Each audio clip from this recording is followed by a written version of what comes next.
Paano? Ako, sir, Anong case mo, sir? dito ko po yung shoulder ko rin. Ang mangyari yan? Sakit ko pag yung buhat ako. Natigil na po ako magtinday dito. Nagtataas mo na ayos. Ako po natataas ko na po. Anong masakit na paano? Dito po, hanggang dito na po sa likod yung ano ko. Hindi, anong masasakit pag Pag nagkakamali po ako ng ganyan, mga ganyan. kumikirot? Dito po sa likod, ng ano. Scapula? Ano nga po? Samad na.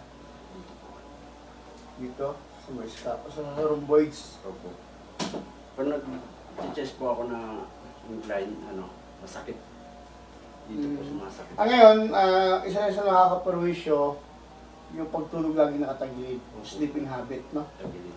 Sabi ng sleeping habit, yung tagilid, dapat matutulog ka, nakalabas to. Inhale, sir. Exhale.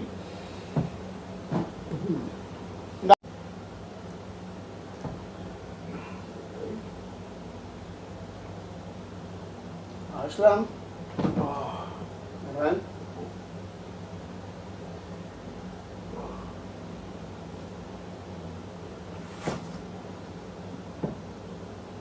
Kapit.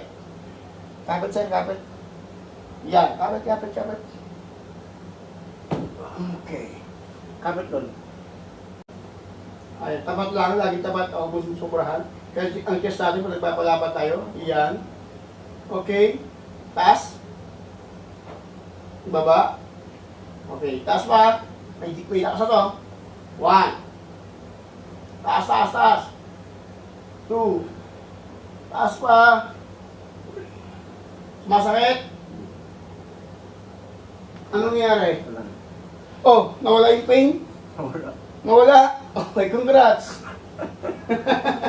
Bangon, patagilid lang bangon, ha? Magic ah. Parang magic, ha?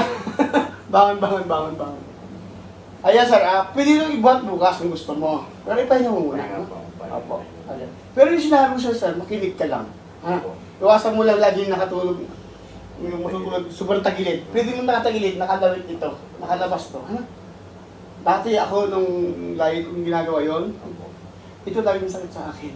Ganyan. Pag ako yung alam mo yung sa shoulder, yung sa lateral, yung front lateral, hindi ko kaya. Ito lang ginamit ko sa Ventusas is adjustment. So, ang nangyayari